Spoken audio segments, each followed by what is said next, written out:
In section 4 here, we're going to be looking at multiplying rational expressions. Now don't forget that word rational has that root word ratio, so fraction, so multiplying fraction expressions. So we're really just going to be multiplying fractions here. So let's take a look at multiplying two fractions, and I hope that you remember from grade school how to multiply fractions. When we multiply fractions, we get to just multiply across the top and across the bottom. But we can make things a little bit easier by making our problem smaller before we do that multiplication, right? And we can do some canceling, right? We can cancel, cross-cancel with our numerators and denominators before we multiply. And I just want to point out what we're really doing when we do that, so that when we multiply our expressions, you see what it is that we have to do there. So when we cross-cancel things, maybe you see with the 12 and 8, we can cancel a 4. What we're really doing is factoring each of those numbers and saying, hey, they have a 4 in common that I can cancel.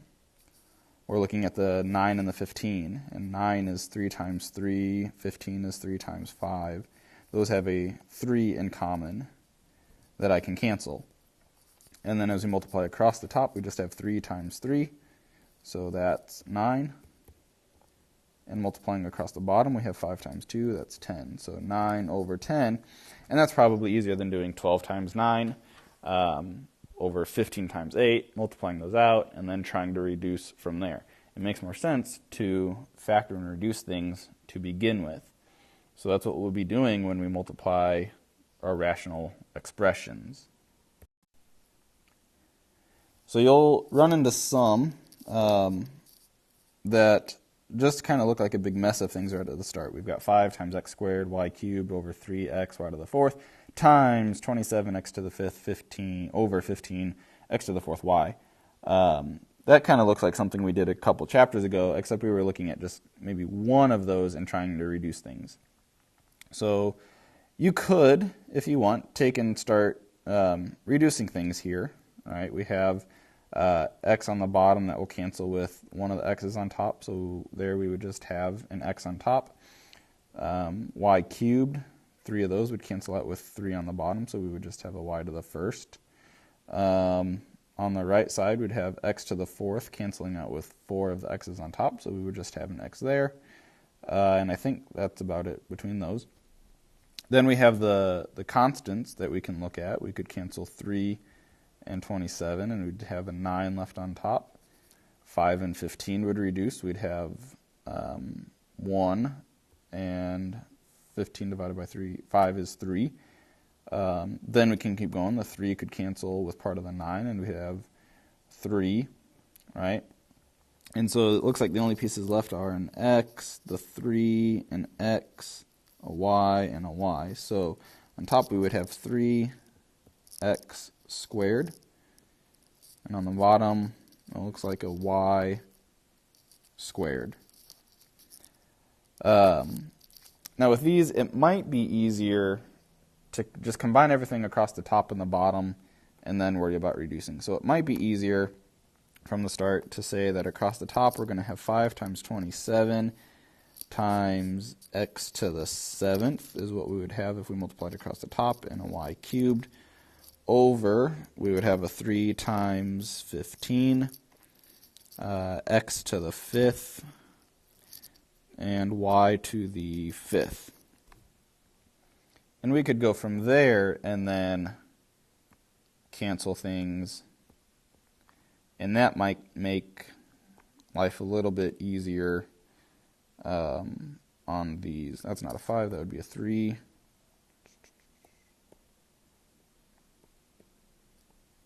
All right, and that would still give us the same thing, 3x squared over y squared.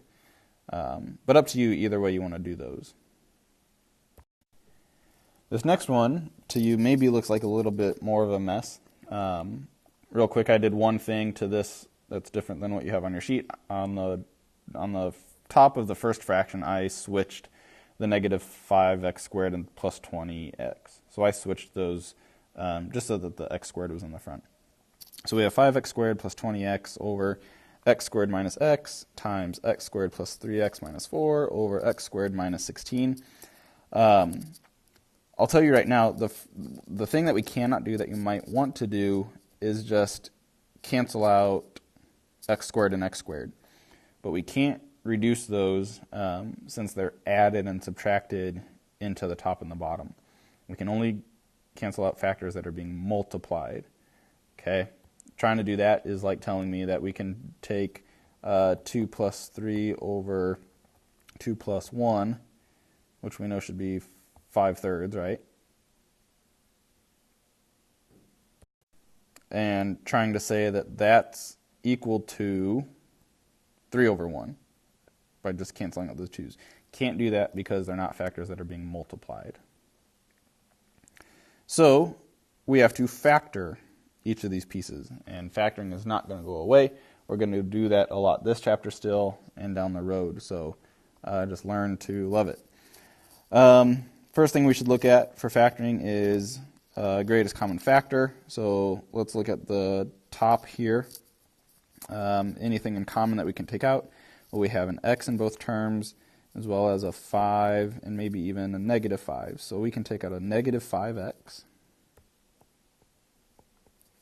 If we take out negative 5x, we would be left with x. And pulling out a negative is going to make this minus 4. Okay, so we've factored that into its factors. On the bottom, we can pull out an x, so we would have x times x minus 1. On to the right fraction, x squared plus 3x minus 4 factors into x plus 4, x minus 1. And x squared minus 16 is x plus 4, x minus 4. And here's the fun part, because x plus 4's cancel, x minus 4's cancel, x minus 1's cancel.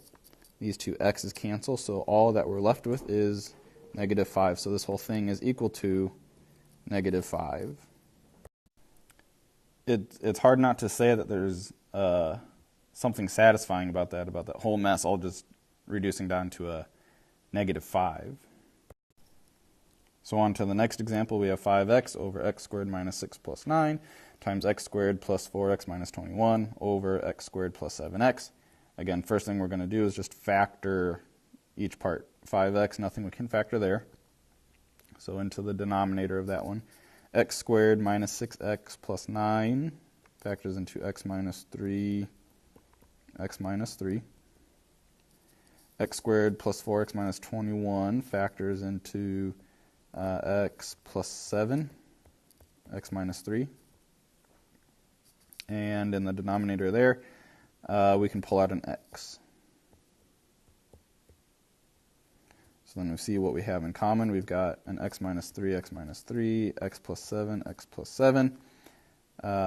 X can cancel with the x and the 5x. So we're left with just 5 over x minus 3. Last one to look at. Again, on this one, you might be tempted to just cancel 2x squared and 2x squared. But we can't do that because those are not factors that are being multiplied. Okay, so we have to factor top and bottom first. Numerator of the first one, we can pull out a 2x, and that will leave us with x minus 5. X squared minus 5 factors into x minus 5, x plus 5. X plus 3 does not factor, and 2x squared does not factor. So what can we cancel? We can get rid of x minus 5's. We can get rid of those 2's, and then one of the x's cancels. So we are left with x plus 3 on top, and then x times x plus 5 in the denominator.